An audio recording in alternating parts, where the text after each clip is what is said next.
Kayong mga ama, bibigyan ba ninyo ng ahas ang inyong anak?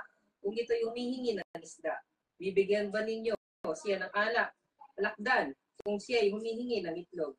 Kung kayong masasama ay marunong magbigay ng mabubuting bagay sa inyong mga anak, gaano pa kaya ang inyong ama na nasa langit?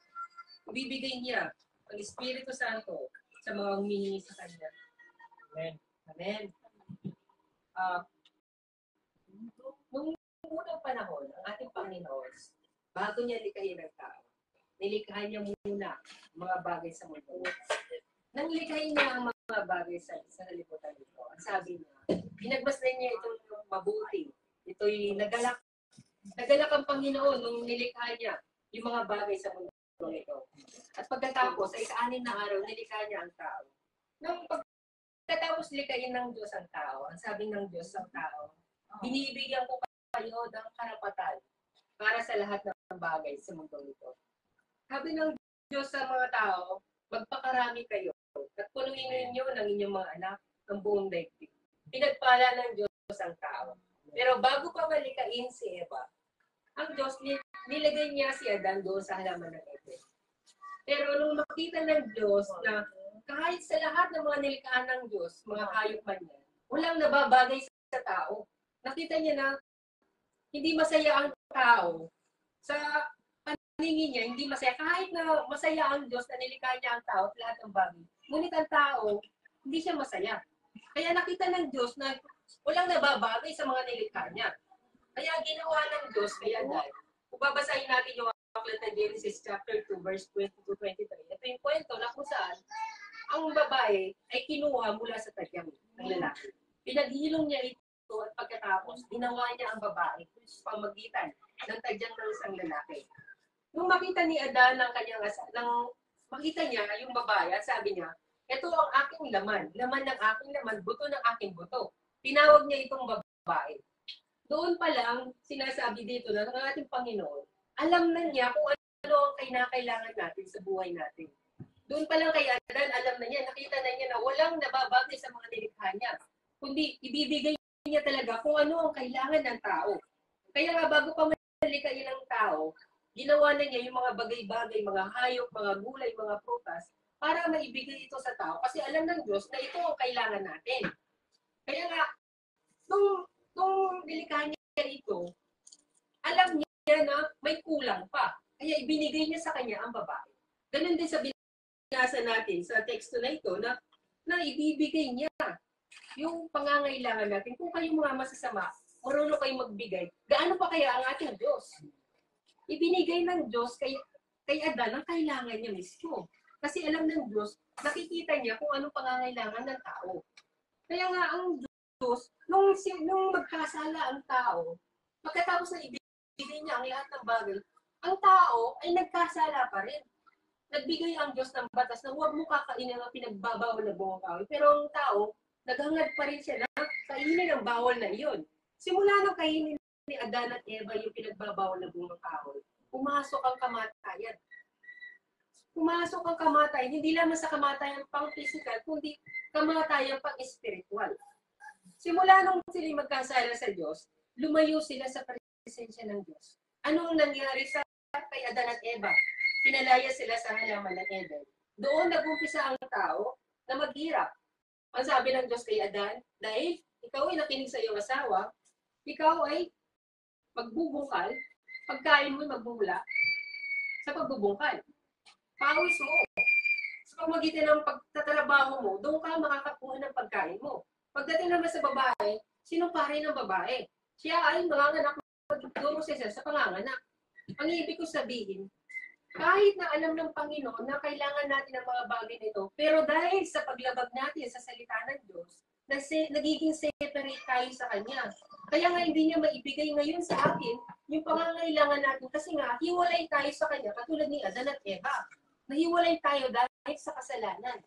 Nagkaroon ng bitak ang ugnayan natin sa ating Diyos. Noong unang masaya ang tao at ang Diyos sa kanilang relasyon.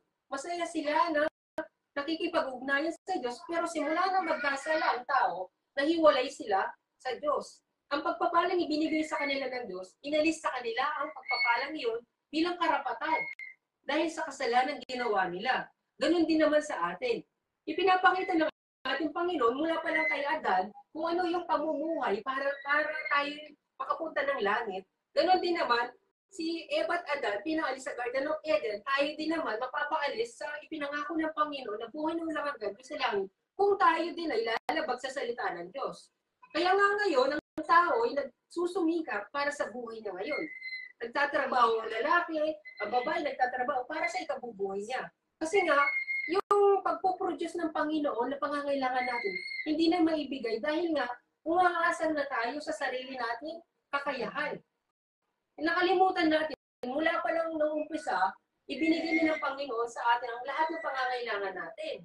Pero dahil nga sa pagkakasala ng tao, tayo rin naman umabot ang kasalanan sa panahon natin ito, kaya tayo mismo, hinihulay natin ang ating sarili sa harapan ng ating Panginoon. Ngayon, paano tayo makakakulit sa ating Panginoon? Ang ating Panginoon mismo, simula nung katulad ng ginawa niya kay Noah, nangako ang Panginoon, na sabi ng Diyos dito, ngunit nagtakda siya ng panibagong kasunduan. Ano yung kasunduan na yun? Nagtakda siya ng panibagong kasunduan sa pamagitan ni Noah. Kasi sabi niya, Noah, bumuo ka ng isang barko. Palulubugin ko ang mundo kasi nga napakasama na ng mga tao. Pero hindi pa rin nawala ng pag-asa ang Diyos. Ipinahayag ni Noah na lulubog ang buong mundo sa pamagitan ng baha. Kasi nga, nais ng Panginoon na sila ay tumalikod sa kanilang mga kasalanan at bumalik sa Panginoon. Pero anong nangyari? Hindi nakinig ang mga tao sa babala ng Diyos.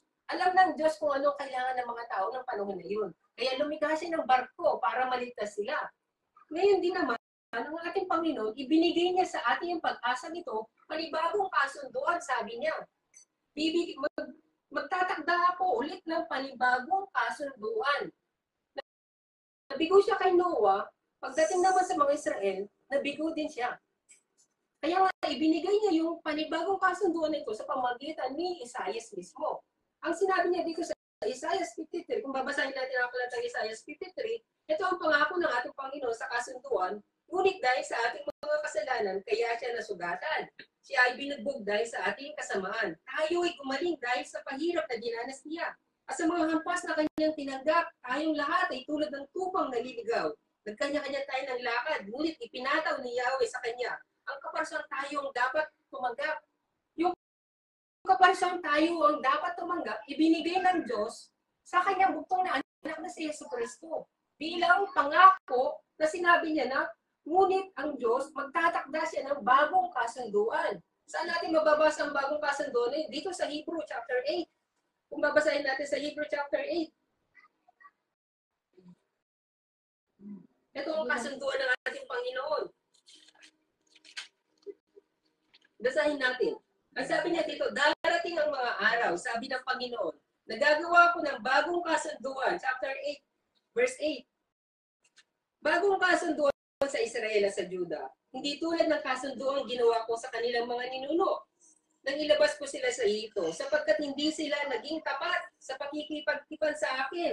Kaya sila'y aking pinabayaan. Mula kay Adan, hindi naging tapat ang tao. Kaya nga, hindi nila makuha yung pangangailangan nila. Kaya nga, ang Diyos ay nagbigay ng panibagong kasunduan na alam niya kung ano kailangan natin. Alam niyo ba kung ano kailangan natin? Ang kailangan natin ay ang kapatawaran sa ating mga kasalanan. Yun ang kailangan natin, pero ang tao, iba ang kailangan. Bilang ama, alam niya kung anong kailangan ng kanyang anak. Kaya nga, nagbigay siya ng panibagong kasunduan sa pamagitan ni Kristo, sa pamagitan ng pag-aali ng kanyang bugtong na anak, upang sa gayon, yung pangangailangan natin na kapatawaran sa ating kasalanan ay makamtan natin. Pero ang tao, hindi ito naunawaan na ang tanging alam lang nila, ang pangangailangan ay pagpapala mula sa Diyos. Ngunit pagdating sa harapan ng ating Panginoon, hindi pagpapala ang kailangan mo. Ang kailangan mo ay ang Espiritu Santo na magbibigay sa iyo ng buhay. Upang tulungan ka niya, upang manampalataya ka kay Jesus Christ. Yan ang nais ng ating Panginoon, kaya nga binasa natin doon sa teksto na kahit kayo mga masasama ay marunong magbigay ng mabubuting bagay, gaano pa kaya ang inyong ama? Ang nais ng ating ama, bilang mga anak, bigyan tayo ng buhay na walang hanggan doon sa langit. Hindi yung buhay dito sa mundo ito. Kasi nga, simula pa sa umpisa, isinumpa ng Diyos ang tao. Nagkaroon ito ng kamatayan dahil sa kasalanan niya. Kaya ang magagawa lang ng ating Panginoon, tayo ay buhayin muli, i-renew tayo muli, kaya tinatawag itong born again. I-renew tayo sa pamagitan ng dugo ng ating Panginoon Jesucristo na inialay niya doon sa krus. Kaya nga, ang salita ay nagkatawang tao bilang pangako. Nagkatawang tao ang ating Panginoong Jesucristo. Alang-alang para sa atin, para sa kapatawaran ng ating mga kasalanan. Sinasabi niya nga dito sa aklat ng Juan, chapter 1, verse 14. Ang salita ay nagkatawang tao at nanirahan siya sa piling namin. Nakita namin ang kaluwalhatiang tunay na kanya bilang kaisa-isang anak. Siya ay puspos ng kagandahang loob at ng katotohanan. Ang salita ay nagkatawang tao, alang-alang sa atin. Tayo yung mga nilikha lamang ng ating Panginoon, pero ginawa niya iyon kasi alam niya ang kailangan natin. Alam niya na kailangan natin ng magliligtas sa pamagitan ng dugo ni Kristo. Hindi maliligtas ang tao sa pamagitan ng pagpapala lang. Ang nais ng Panginoon, makasama niya tayo doon sa langit. Kaya nga nagbigay siya ng bagong kasunduan. Itong kasunduan, ito kaya nga nagkakaroon tayo ng komunyon. Kasunduan na alalahanin natin ang kanyang dugo. Ang sabi niya nga, alalahanin niyo ang aking kasunduan. Ang sabi niya, itong dugo na ito ay bagong tipan na kasunduan. Kaya nga itong kasunduan na ito, ginagawa natin every month para alalahanin yung pangako ng ating Panginoon na tayo pinatawad sa ating mga kasalanan. Napakahalaga na alalahanin natin ang komunyon. Yun ang magpapaalala sa atin na ang pangako ng Panginoon sa pamagitan ng kanyang bugtong na anak, si Kristo'y namatay para sa ating mga kasalanan. Kaya nga, sa pamagitan ng pag-alala natin sa mga ginawa ng ating Panginoon, malalaman natin kung gaano palaki ang pag-ibig ng Diyos para sa atin. Ngunit ang tao, naparito ang Panginoong Yesus. Ang salita ay naparito sa mundong ito. Ngunit hindi tinanggap ng mga tao ang salita. Ano ang pinili nila? Magpakasama. Kasi nga hindi nila tinatanggap ang salita ng Diyos. Ang nais lang nila ay mga pagpapala sa mundong ito. Pero ang nais ng Panginoon, yung tunay na pagpapala. Tunay na pagpapala para sa inyong espiritu. Hindi pagpapala para sa inyong pisikal dahil sinasabi ng Panginoon, darating ang araw, mamamatay din kayo. Ang buhay ng tao ay aabot lang ng 70 to 80. Pag-aksayin mo pa ng panahon yung mga bagay sa salibutan nito, gayong iiwan mo rin naman. Pero yung mga salitang binibigay sa atin ng ating Panginoon, ito'y panghabang buhay. Ang salita niya hindi maglalaho. Sinasabi niya sa Biblia, maglaho na ang mundo nito, ngunit ang salita niya hindi maglalaho. Amen. Kaya nga sinasabi niya, naisin ninyo yung mga bagay na spiritual. Kasi nga ang salita niya ang magbibigay sa inyo ng buhay na walang hanggan. Subalit, ano bang sinasabi ng tao? Ang nais namin ay pagpapala sa mundong ito. Pero ang nais ng Panginoon, magsisilang kayo sa inyong mga kasalanan. Bilang Ama, alam niya kung anong pangangailangan natin. Kayo bilang mga magulang, alam niyo kung anong kailangan ng inyong mga anak. Ibibigay ba ninyo kung siya ay hihingi ng isda? Bibigyan niyo ba siya ng ahas? Hindi. Sapagkat alam niyo kung anong ibibigay ninyo sa inyong mga anak. Ganon din ang ating Panginoon. Ibinibigay niya sa atin kung anong kailangan natin. Hindi yung kailangan natin, kundi gusto ng Panginoon. Yung naayon sa kanyang kalooban. Yun ang nais niya para sa atin. Kaya nga, kung sino man tumanggap sa ating Panginoon, sila yung binigyan niya ng karapatan maging anak ng Diyos. Sabi niya dito sa chapter 1, verse 12, subalit ang lahat ng tumanggap at sumampalataya sa Kanya, binigyan niya ng karapatan maging mga anak ng Diyos. Subalit, kung tatanggapin ninyo si Kristo at sasampalataya kayo na si Kristo ay namatay sa krus, kayo ay binigyan niya ng karapatan maging anak ng Diyos. Kung sasampalataya kayo sa Kanya at tatanggapin ninyo siya.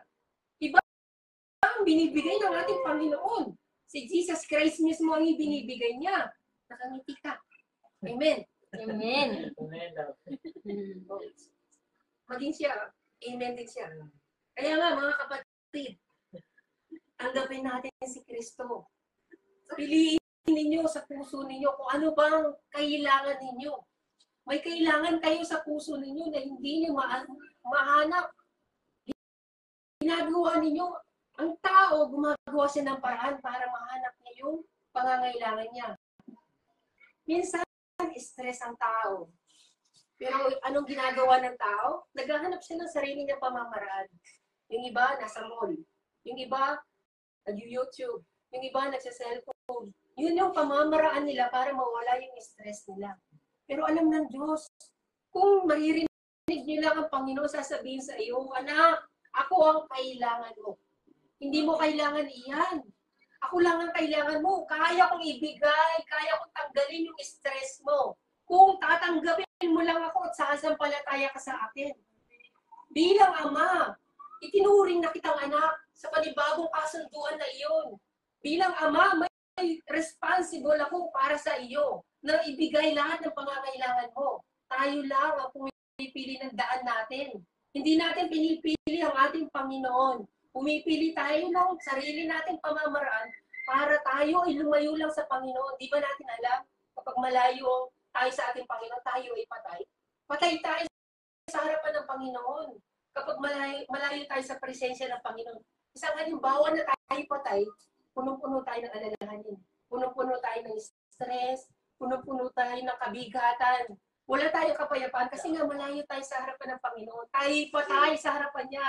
Ang nais ng Panginoon may ibigay sa inyo ang tunay na kapayapaan. Sabi ng Panginoon dito sa Biblia, hindi kapayapaan ng mundong ito, hindi katulad ng kapayapaan ibinibigay na sa libutan. Ang kapayapaan na ibinibigay ko sa inyo ay iba. Pang-spiritual ang ibinibigay ko sa inyo kapayapaan. Yan ang ibinibigay sa atin ng ating Panginoon. Mga kapatid, kung paano ibinigay ng Diyos si Eva kay Adan, ibibigay din ng ating Diyos ang pangangailangan natin. Ibinigay niya sa atin ang ating Panginoong si Kristo. Hinayaan niya itong mamatay sa krus para lamang may bigay sa atin ang kailangan natin. Yung kailangan hindi pagpapalang physical, kundi pagpapalang spiritual ang ibinibigay niya para sa atin.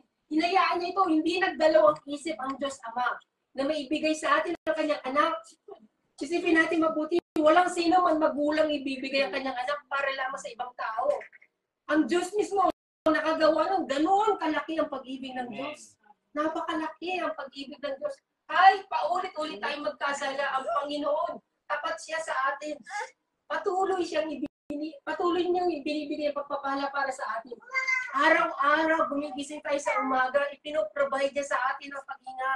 Kasi nga, ang nais ng Panginoon, sa bawat paghinga natin, nais niya na magsisi tayo sa ating mga kasalanan. Yun ang nais ng ating Panginoon para sa atin. Kaya nga, tanggapin natin ang ating Panginoon. Tinanggap natin ang ating Panginoon, pero dapat isabuhin din natin ang mga salitang ibinibigay niya sa atin. Kung babasahin lang natin ang Isaias, sabi niya, ipinatawag sa kanya kapag tayo ang dapat tumanggap. Ganon kalaki ang pag-ibig ng Diyos para sa atin. Kaya alalahanin natin lagi, ganon kalaki. Kung ang tao ay maliit lang ang pag-ibig niya, ang Diyos ay malaki. Malaki ang pag-ibig ng ating Diyos para sa atin. Iniligtas tayo mula sa kapatayan sa impyerno. Tinubos niya tayo sa lahat ng ating mga kasalanan. Ngayon, malaya na tayo sa mga kasalanan natin. Malaya na tayo sa kapangyarihan ng impyerno. Sapagkat tayo itinuring ng ating Diyos na mga anak niya. Tayo'y may anak. Tayo may ama na. Tayo tatawag sa kanya na ama ko, ama ko. Kasi nga tayo'y mga anak ng Diyos. Gamitin natin ang karapatan na iyon bilang mga anak niya na tumawag tayo sa kanyang pangalan. Huwag nating hanapin ang pamamaraan ng mundong ito. Hanapin natin ang pamamaraan ng ating Diyos. Pamagitan ng pagtawag sa Kanya, manalangin kayo, magsisi kayo kung kayo man ay nagkasala sa ating Panginoon. Yan ang nais ng ating Panginoon. Yan ang relasyon na gusto ng ating Panginoon. Kaya nga nagtakda siya ng panibagong kasunduan. Kasunduan sa pamagitan ni Kristo, siya mismo ang naging daan, tagapamagitan sa atin sa harapan ng ating Diyos. Kaya nga, sa pangalan ng ating Panginoon, tumatawag tayo sa Kanya. Hindi sa mga bagay sa mundong ito. Huwag ninyong dayain ang inyong sarili. Hindi nyo maaari sabihin, may pananampalataya ako, pero bakit ganito? May mali sa iyo. Hindi ka tumatawag sa Panginoon. Hindi ang Diyos mismo ang tinatawag mo, kundi gumagawa ka na sarili mo, pamamaraan lang. Kaya hindi mo mahanap ang kapayapaan sa puso mo. Katulad ng ating Panginoon, kaya niyang ibigay ang Espiritu Santo. Bakit ang Espiritu Santo sinabi niya? Bakit hindi niya sinabi kaya kitang pagyamanin? Kasi nga ang Espiritu Espiritu Santo ang mag-guide sa iyo bilang pangako niya na tuturuan ka niya. Tuturuan ka niya patungkol sa kanyang mga salita. Paalalahanan ka niya sa mga sinabi ng ating Panginoong Jesucristo. Mapapaalalahanan ka ba ng mall? Mapapaalalahanan ka ba ng kaibigan mo? Mapapaalalahanan ka ba ng alak? Hindi. Kundi ang Espiritu Santo ang sinasabi niya, ibibigay ko sa iyo ang Holy Spirit. Kaya tanggapin ninyo ang Holy Spirit mismo. Ang Holy Spirit ang tanggapin niyo sa puso ninyo. Humiling kayo sa Panginoon. Lord, pangako mo, ibibigay mo sa akin ang Holy Spirit. Ibigay mo sa akin ngayon ang Holy Spirit. Patawarin mo ko sa akin mga kasalanan. Kaya nga sa bawat pagsubok na dinaranas natin, ang Panginoon mismo, panghanapin natin. Huwag nating ilayo ang ating sarili. Katulad ni Adan at Eva, gumawa pa ang Panginoon ng harang para hindi sila makapasok doon.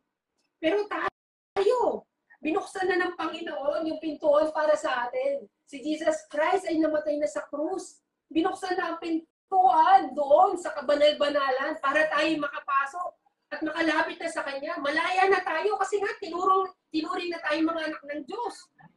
Gamitin natin ang karapatang ito. Bilang Ama, nais ng ating Panginoon na magkaroon tayo ng buhay na walang hanggan doon sa langit, hindi dito sa mundong ito. Wawasakin ng Diyos ang mundong ito. Dahil ang mundong ito ay puno ng kasamaan. Kaya huwag natin ipailalim ang ating sarili sa mundong ito. Gamitin natin ang pagkakataon ng panawagan ng ating Panginoon para tayo ay makasunod sa Kanyang kalooban. Sundin natin ang Kanyang mga salita. Sapagkat alam natin na ang Diyos ay nangako para sa atin. Nangako siya na babalik siya rito. Susunduin niya tayo para sa pagkakaroon ng buhay na walang hanggan. Ang dapat lamang natin gawin, tanggapin natin siya. Sumampalataya tayo sa Kanya.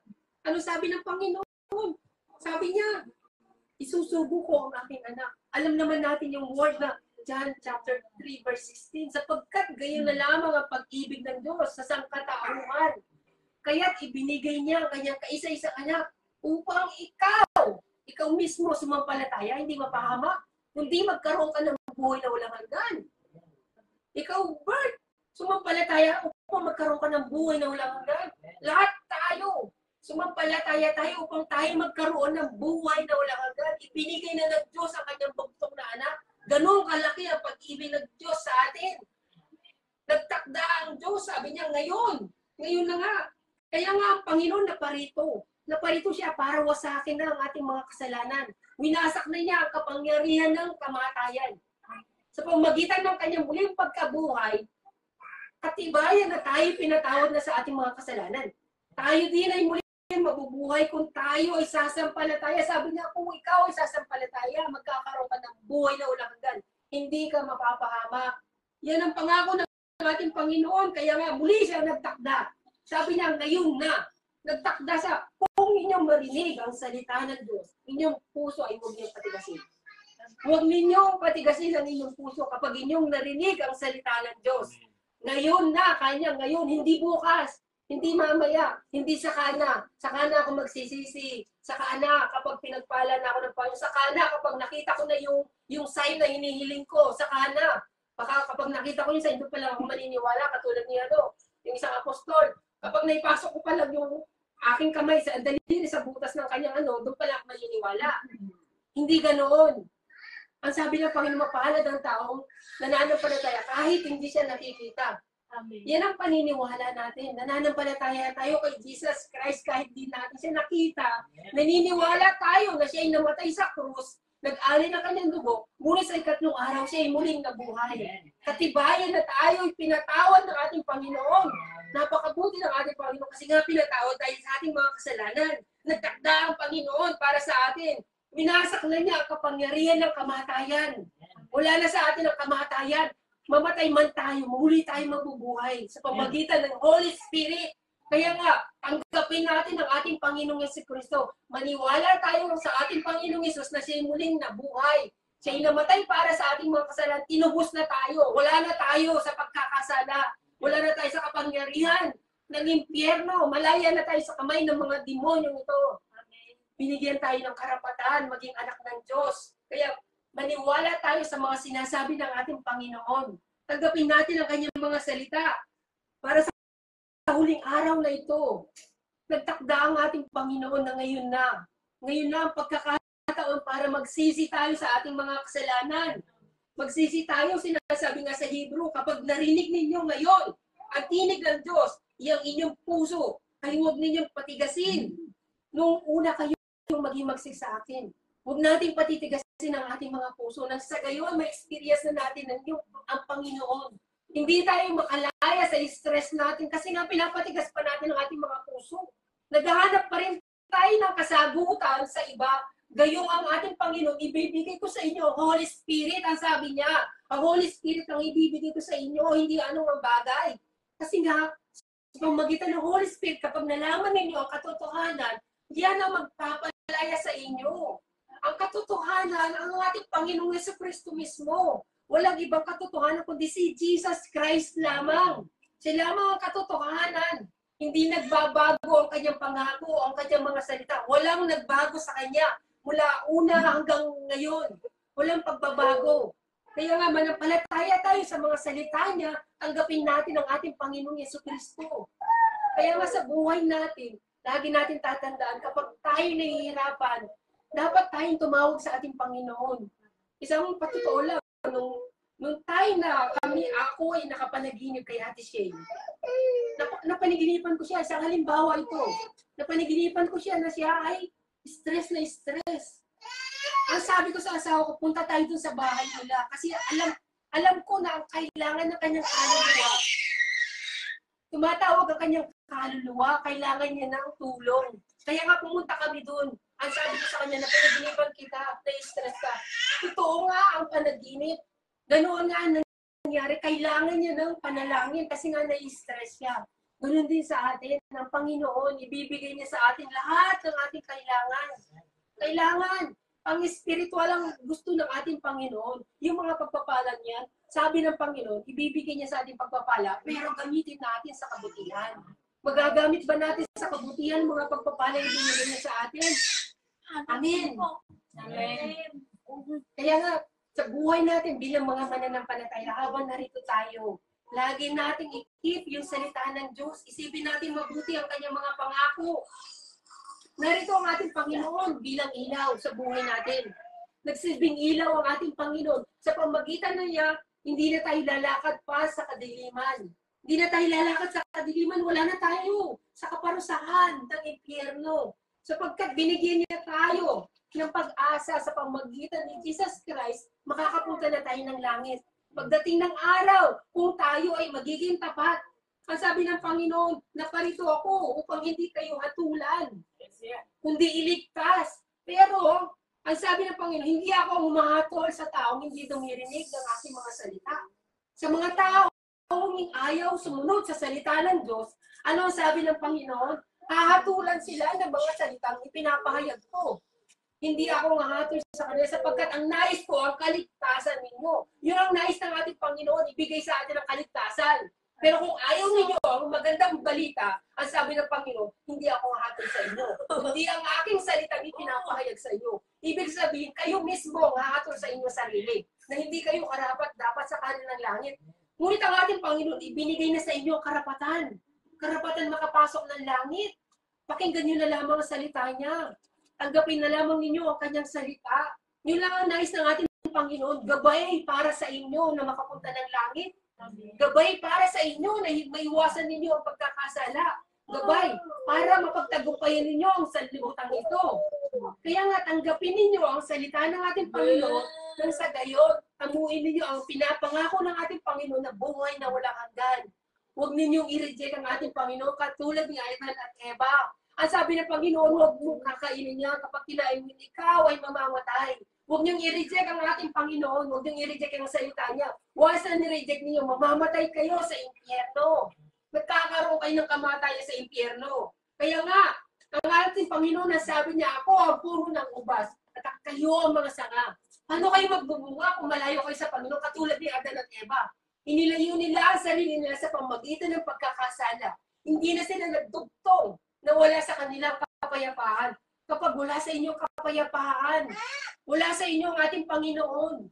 Sabi ng Panginoon, ako ang puno ng ubas. Kayo ang mga sanga. Kung wala kayo sa akin, hindi kayo nananatili sa akin at ako sa kanya, hindi kayo magbubunga.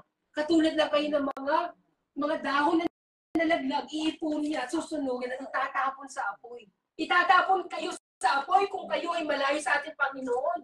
Dahil hindi na kayo nagbubunga. Once na nakita ng Panginoon na hindi na kayo nagbubunga, kapag nag-decide ang Panginoon na putulin kayo, puputulin talaga kayo. Bilang mga Kristiyano, mas mabigat ang parusa ng Diyos sa mga Kristiyano. 100% mas mabigat ang parusa para sa mga Kristiyanong tumanggap at pagkatapos hindi sumunod sa salita niya. At hindi tumanggap sa kanyang mga salita. Alalahanin yung ating Panginoon, magbubunga lang tayo kung tayo nakadikit sa ating Panginoong Jesucristo. Paano sa inyo ang Holy Spirit kung hindi kayo magsisisi sa inyong mga kasalanan? Napupunta lamang kayo sa impyerno. Sabi ng ating Panginoon, hindi kayo magbubunga. Napakahirap mamuhay sa pananampalataya ng wala ang Holy Spirit. Punong-puno ka ng kapighatian, punong-puno ka ng alalahanin sa buhay mo. Hindi mo alam kung paano ka kikilos. Hindi mo alam kung paano mo susundin ang kalooban ng Panginoon. Lahat ng yan, hindi mo kayang gawin kasi nga wala sa iyo Holy Spirit. Nangako ang Panginoon para sa atin. Ang gabay ng Holy Spirit para sa atin. Pero bakit ninyo nire-reject yung ang salita ng Panginoon? Kasi nga, naghahanap kayo ng ibang way. Naghahanap kayo ng ibang way sa sarili niyong kakayahan. Kaya nga, nagiging malayo kayo sa ating Panginoon. At sabi ng Panginoon, itatapon kayo sa apoy. Kaya nga, naisin ninyo yung nais ng Panginoon. Hindi yung nais nyo lang. Hindi ang nais ng Panginoon na ibigay sa inyo ang Holy Spirit para sa gayon, maging isa kayo sa Panginoon. Maging isa kayo at nang sa gayon, magbunga kayo sa pananampalataya. Yan ang nais ng ating Panginoon. Mababasa natin sa aklat ng 1, chapter 15, 5-7. Katulad ng teksto na binasa natin ngayon. Ang sabi ng Panginoon, kung kayo ay masasama, marunong kayo magbigay ng mabubuting bagay sa inyong mga anak, gaano pa kaya ang Diyos? Kaya niyang ibigay sa inyo mga mabubuting bagay, hindi bagay sa mundong ito, kundi spiritual. Buhay na walang hanggan ang nais ibigay sa inyo ng ating Panginoon. Yun ang nais niya para sa atin. Magtiis lang kayo sa mundong ito. 70 to 80 lang ang binibigay sa atin ng ating Panginoon. Pagkatapos makakamtan mo na ang walang kamatayan sa langit. Walang hinagpis, walang luha, walang kahirapan. Lahat doon. Pinagpala ng Panginoon. Sa harapan ng presensya ng Panginoon. Payapa at masaya. Once, dito pa lang mararamdaman mo na yan eh. Kapag tinanggap mo lang ang ating Panginoon. Kapag tinanggap mo sa puso mo na si Kristo ay namatay para sa iyo dahil sa iyong mga kasalanan, tanggapin mo sa puso mo si Kristo ay namatay sa krus. Alang-alang sa atin para tubusin tayo. Nang sa gayon, hindi tayo mapunta ng impyerno. Kaya manampalataya tayo sa kanyang mga pangako. Alam naman natin yung kwento sa Biblia. Alam natin yung mayaman. Mayaman na si Lazaro. Dito, sa kwentong ito, may natutunan ako. Meron akong natutunan sa bagay na ito, sa kwento na ito, nang yung mayaman ay nasa impyerno. Anong hiniling niya? Ang hiniling niya, papuntahin si Lazaro sa bahay ng kanyang mga kapatid. Para palalahanin sila na huwag na silang pumunta pa doon sa apoy ng paghihirap. Ang natutunan ko doon, gaano man siya kayaman, hindi ang kanyang kayamanan ang ibinigay niya sa kanyang mga kapatid. Kundi ang sabi niya, papuntahin mo si Lazaro, balain mo siya. Nang sa ganyan yung mga kapatid ko, hindi pupuntahin dito. Sa buhay natin. Yun ang natutunan ko. Kapag kayo ay nagbigay, ang ibigay ninyo, yung bagay na spiritual na magliligtas sa kanila, sa kamatayan, sa impyerno. Kahit ang mga anak ninyo, turuan ninyo ang inyong mga anak na humiling sa Diyos. Ituro sa kanila na magkaroon sila ng takot sa Diyos. Ituro sa kanila na magkaroon sila ng pananampalataya. Ituro ninyo sa inyong mga anak kung paano sila manalangin sa Panginoon, kung paano sila sumunod sa salita ng Diyos. Huwag lang ibigay sa kanila ang kanilang pangangailangan. Kung ano sinabi ng anak ninyo, kung ano sinabi ng magulang ninyo, kung ano sinabi ng kapatid ninyo, ibibigay ninyo. Kasi yun ang kailangan. Hindi ganoon. Ang ibigay nyo sa kanila, yung bagay na magbibigay sa kanila ng buhay na walang hanggan. Isang bagay na magliligtas sa kanila mula sa kapahamakan sa impyerno. Kaya kayo mismo, mga magulang, mga kapatid, mga anak, ibigay ninyo yung bagay na spiritual sa kanila. Katulad ng pagbibigay sa atin ng ating Panginoon na buhay na walang hanggan, ibinigay niya sa atin ang kanyang bugtong na anak na si Yesu Kristo na sa gayon tayo magkaroon ng buhay na walang hanggan. Kaya lalahanin ninyo yung mayaman. Hindi ang kanyang kayamanan ang ibinigay niya, kundi sinabi niya, nasa kanila ang salita. Nasa kanila ang salita. Ang salita ng Diyos mismo ang ibigay ninyo. Kapag nagbigay kayo, palalahanin niyo yung tao patungkol sa salita ng Diyos. Hindi lang kayo basta tumutulong na tumutulong. Pero wala naman. Sino bang, may mga taong matulungin, pero sinong pinapasalamatan? Yung taong tumulong. May mga tao nga sa YouTube, tumutulong sila, binibidyohan pa sila. Sinong kumikita? Sinong pinapasalamatan? Yung YouTuber. Hindi ang Panginoon mismo. Yan ang sinasabi ng Panginoon. Yan sinasabi ko rin sa inyo. Tumulong kayo, pero paalalahanin nyo ang Panginoon. Ang Panginoon, doon ka magpasalamat. Ginamit lang ako. Kaya nga, yung mga anak ninyo, kapag humihingi sila, huwag niyong bigyan ng bigyan. Ibigay niyo sa kanila yung ganap na pananampalataya, ganap na relasyon sa Panginoon. Nang sa gayon sila mismo, habang lumalaki sila, meron silang relasyon sa Panginoon. Sila mismo ang tatawag sa Panginoon. Na-experience nila, ay, totoo pala ang Panginoon, tumutugong pala siya. Hindi lang ang mga anak niyo humingi sa inyo. Ang nangyayari kapag humingi sila sa inyo at hindi nyo sila binigyan, magkakaroon sila ng galit at tampo. Hindi nila alam kung paano ang pagtitiis. Ang sabi nga ng Panginoon, nung bago may pako sa krus si Jesus, nagdasal siya.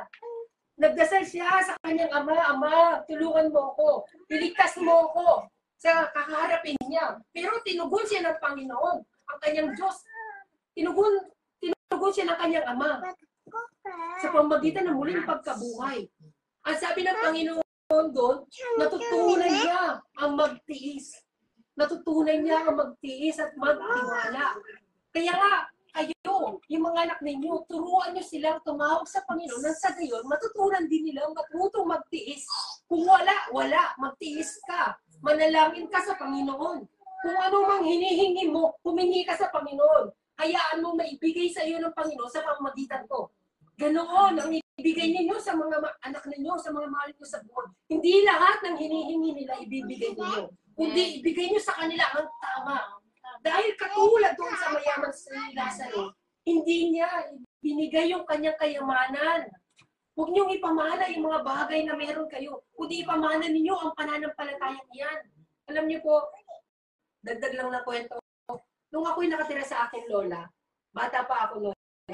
Nung bago siya mamatay, sabi ko sa kanya, Lola, ano bang ipapamana mo sa akin bago ka mamatay? Ang sabi niya sa akin, yung arinola ko. Grabe ka naman, Lola, arinola mo ipapamana mo sa akin? Sabi niya sa akin, hindi, ako. Para yung pustiso mo na lang ipamana mo sa akin. Sige, kaya yung pustiso. Grabe ka naman, Lola, arinola ibibigay mo sa akin pag namatay ka. Sabi ko sa kanya, grabe ka ako. Si ate nga, bibigay mo sa akin yung buong bahay na to, tapos ako arinola mo bibigay mo sa akin? Naglingkod ako sa iyo. Arinola lang bibigay mo? Pero alam niyo po, nung bago siya mamatay, sabi niya sa akin, nung bago siya malagutan ng hina, ay sabi niya, ibinibigay ko sa iyo yung kalahati ng mga gamit sa bahay nito. Sa iyo ko ipapamana. Sabi niya sa akin. Pero alam niyo po, ano ang tunay na pinamana sa akin ng aking lola? Ang tunay na pinamana sa akin ng aking lola, nung makita ko siya mula pagkabata ko. Bago siya matulog, nagdarasal siya. Pagkagising niya, nagdarasal siya. Bago siya kumain, nagdarasal siya. Tunay na pinamana sa akin ng aking lola, pananampalataya sa Panginoon. Yun ang ibigay ninyo sa inyong mga anak. Yun ang ibigay ninyo sa inyong mga kapatid. Yun ang ibigay ninyo sa inyong mga magulang. Matuto silang tumawag sa Panginoon.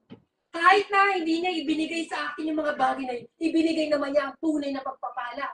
Yung tunay na pananampalataya sa Panginoon. Natutunan ko lumapit sa Panginoon. Dahil nakita ko yung pananampalataya ng aking lola. Maging kayo man, maging halimbawa kayo sa inyong pamilya. At ibigay ninyo sa inyong mga anak, sa inyong mga asawa, sa inyong mga magulang ang tunay na pananampalataya sa Panginoong Hesus. Dahil yun talaga ang magbibigay sa kanila ng kaligtasan. Malayo man tayo dito, ibigay nyo sa kanila ang tunay na pananampalataya. Kahit nasa Pilipinas man sila, magkakaroon sila ng ganap na pananampalataya sa Panginoon. Magkakaroon din sila ng kaligtasan kung sila mismo ay tatawag sa Panginoon. Kahit ang inyong asawa pa, kapag siya na-stress, kapag humingi siya ng, bigyan mo ako ng bag para mawala akong stress. Hindi! Sabi mo sa akin, hindi mo kailangan yan. Ang Panginoong Yesu Kristo, ang kailangan mo.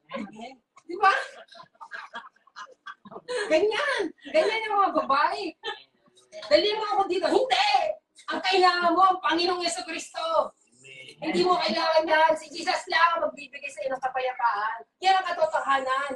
Dahil yan ay panandalian lamang na kasiyahan. Ang tunay na kagalakan, kasiyahan ay nasa Panginoong Yesu Kristo mismo. Kaya nga, hanapin natin ang ating Panginoon. Dahil nasa Kanya yung likas na kabutihan. Likas ang pag-ibig ng ating Panginoon. Maniwala tayo na si Jesus ay tutugon sa ating mga panalangin. Kung ganap lang tayong nananampalataya sa Kanya. Magtiwala tayo sa Kanya. Turuan natin ang ating mga anak. Simula ngayon, turuan natin sila magdasal. Turuan natin sila kung, anak, kung may kailangan ka, tuturuan kita, ganito ang gawin mo. Tumawag ka sa Panginoon. Tutugunin ka ng ating Panginoon. Hindi yung ibibigay mo agad sa Kanyang pangangailangan. Huwag kayong maging dahilan na mapunta sa impyerno ng pamilya ninyo. Dahil sa pagbigay kayo ng bigay, hindi na sila nagtitiwala sa Panginoon. Wala na silang pananampalataya. Huwag niyong ibigay sa kanila yung mga bagay na makakasama sa kanila. Ibigay niyo muna sa kanila yung pananampalataya. At ang bahala na doon ang Panginoon kung ibibigay niya ba sa kanila yung kailangan nila o hindi. Pero ang para sa Panginoon, ang gusto niya lang ay magkaroon tayo ng buhay na walang hanggan. Yun ang nais ng ating Panginoon para sa atin. Kaya nga, alam na ninyo kung paano kayo lalakad sa harapan ng ating Panginoon. Tayo ay malaya na lumalakad kasama na ng ating Panginoon. Hindi na tayo nag-iisa ngayon. Ito yung bagong kasunduan na ibinigay sa atin ng Panginoon sa pamagitan ni Kristo. Alalahanin lang natin ang kanyang kamatayan sa krus. Alalahanin natin na tayo'y makasalanan, tinubos na tayo ng ating Panginoon. Darating ang araw, magkakaroon tayo ng buhay na walang hanggan doon sa langit. Yan ang pangako ng ating Panginoon sa ating lahat. Kaya pag sumikapan natin na sundin ang kalooban ng ating Panginoon, sundin natin ang kanyang mga salita, pakinggan natin, ang puso natin, huwag natin patigasin. Ito ang sinasabi ng Panginoon, ngayon na ang pagsasisi ninyo, ngayon na ang pag-asa ni binibigay sa ating Panginoon. Huwag nating hanapin pa para bukas, huwag na kayong maghanap pa ng mga milagro, huwag na kayong maghanap pa ng mga sign. Ito na ang sign na binibigay sa atin ng ating Panginoon, yung magsisi kayo sa inyong mga kasalanan. Kaya nga, dingdinin nyo ang ating Panginoon sa kanyang panawagan. Hindi natin alam kung kailan tayo mamamatay. Hindi natin alam kung ano mangyayari mamaya. Ang nais ng ating Panginoon, lumapit na kayo ngayon. Ngayon na, sabi ng ating Panginoon, ngayon na. Amen. Amen. Buti ka pa. Amen. Bless na bless ka ngayon. Kaya nga mga kapatid, itong komunyon natin, alalahanin natin ang ibinibigay sa atin ng ating Panginoon. Masabi niya, kung kayo mga masasama, kaya niyo magbigay ng mabubuting bagay sa inyong mga anak, ako pa kaya niyang ibigay sa inyo, Holy Spirit. Ang lahat ng ipinapahayag ng ating Panginoon, ito'y makakatulong sa atin. Alam ng ating Panginoon ang ating kailangan. Hindi ang kailangan natin, kundi ang kailangan ng ating Panginoon para sa atin, para sa buhay na walang hanggan. Yan ang ibinibigay sa atin ng ating Panginoong Yesu Kristo sa ating buhay. Kaya nga, ang salita niya, panatiliin niyo sa kanyang puso. Mag-alap sa inyong puso ang mga salita niya na sa Diyos. Maunawaan niyo mabuti ang kanyang kalooban. Ang sabi nga ng Panginoon sa Roma, mag-iba kayo ng daan, mag-iba kayo ng landas, nang sa gayon, makita ninyo. Malaman ninyo ang kalooban ng ating Panginoon. Kaya nga, ang takbo ng mundong ito, huwag kayong makiayon. Kung ano ang uso, yan ang ginagawa ng tao para lamang maalis ang kanilang stress. Kaya nga, huwag natin sundin ang takbo ng mundong ito, ang sundin natin yung nais ng ating Panginoong Kristo mismo. Para sa gayon, malaman natin ang kanyang kalooban kung ano bang nais niya para sa atin. Kaya mga kapatid, itong oras na ito, tayong lahat ay manalangin. Hingin natin sa ating Panginoon, na bigyan tayo ng gabay na banal ng Holy Spirit. Kung tayo man nagkamali sa ating mga desisyon, sa mga pagbibigay natin, sa mga pagtulong natin, kung tayo man ay nagiging sanhi ng pagkakasala ng iba dahil sa pagtulong natin, hingin natin ng tawad. Ang Panginoon, alam niya kung anong ibibigay niya para sa atin.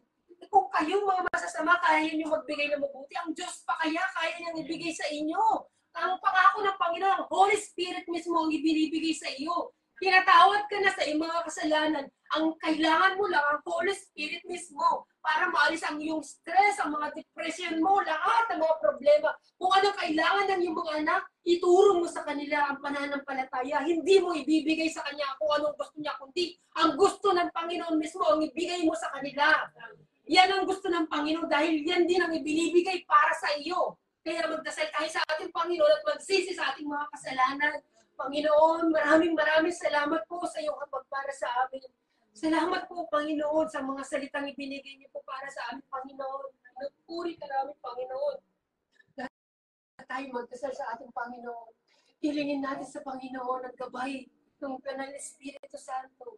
Alalahanin natin ang dugo na inihandog ng ating Panginoong Jesucristo. Huwag nating hayaan na ang ating mga anak o mga magulang man ay mapunta sa impyerno. Ipagdasal natin sa Panginoon.